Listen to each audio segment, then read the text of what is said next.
ஸ்தோத்திரம். கர்த்தருக்கு மகிமை உண்டாவதாக.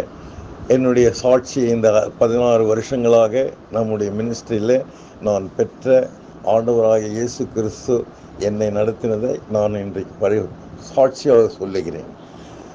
அருமையான, நான் கண்மலை சபையிலே அங்கே வியாசர்பாடிலே போயிட்டு வந்தேன். இருந்திலும் நான் வாழும் இடத்திலே பக்கத்து வீட்டிலேயே ஒரு சபை நடக்கிறது.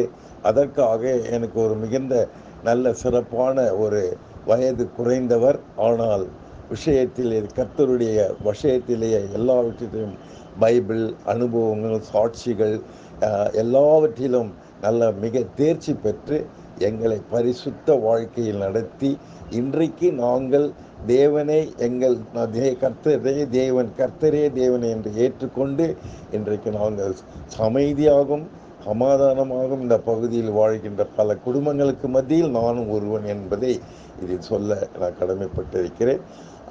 ஐயா அவர்கள் எங்களை நன்ற உற்சாகப்படுத்துவார்.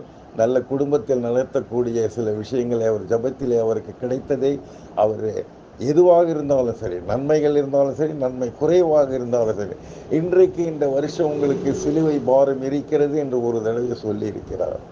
அந்த வருஷத்தில் நான் சிலுவை பாரத்தை கொஞ்சம் ஏற்று அனுபவித்திருக்கிறேன்.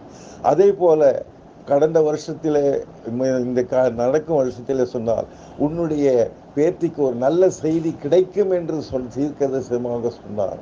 அதே போல சொல்லி 40வது நாளிலே அதற்கு ஒரு நல்ல வேலையும் கிடைத்து இன்றைக்கு அவர் மாத சம்பளத்தில் சென்று கொண்டிருக்கிறார்.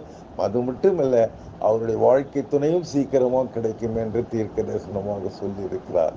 இதையெல்லாம் அவர் சொன்னது நடக்குது. கடவுளுடைய வார்த்தை அப்படியே நடப்பதனால் எங்களுக்கு ஒரு உற்சாகம், ஒரு உத்வேகம். இந்த சபை எப்பொழுது நடக்கும், இந்த மாதம் வருவாரா ஐயா என்று நம்முடைய மூத்த சகோதரி அவர்களை நான் கேட்பேன். அது கேட்டவுடன் நான் முடிந்த பிறகு தவறாமல் நான் வந்து போவேன். கர்த்தருக்கு இந்த ஆசீர்வாதத்தை கொடுத்ததற்காக ஸ்தோத்திரம்.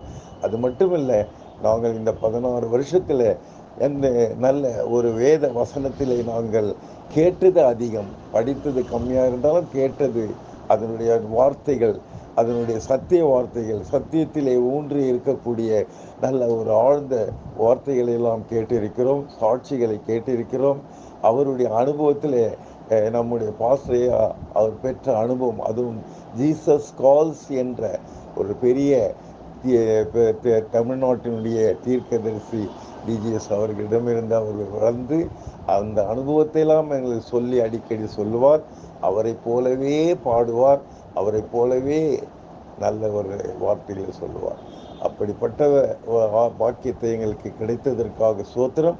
இதற்காக அவருக்கு இன்னும் நல்ல தீர்க்காயுசை கொடுத்து இன்னும் பல ஆண்டுகள் வாழ்ந்து இந்த பகுதி வாழ் மக்களுக்கு தேவனுடைய பரிசுத்த ஆவியில் வாழ ஆசீர்வதிக்க வேண்டி ஜெபிக்கிறோம். கர்த்தாவே, நாங்களும் அப்படியே மற்ற இந்த சுற்றி இருக்கிற பிள்ளைகளும் குடும்பங்களும் தொடர்ந்து அவருடைய ஊழியத்தில் பங்கு கொள்வோம். நாங்களும் அவரை மாதிரியாகவே அவருடைய சீஷர்களாக வாழ்வோம் என்று சொல்லி இயேசுவின் நாமத்தில் வேண்டிக் கொள்கிறோம் பிதாவே, ஆமென்.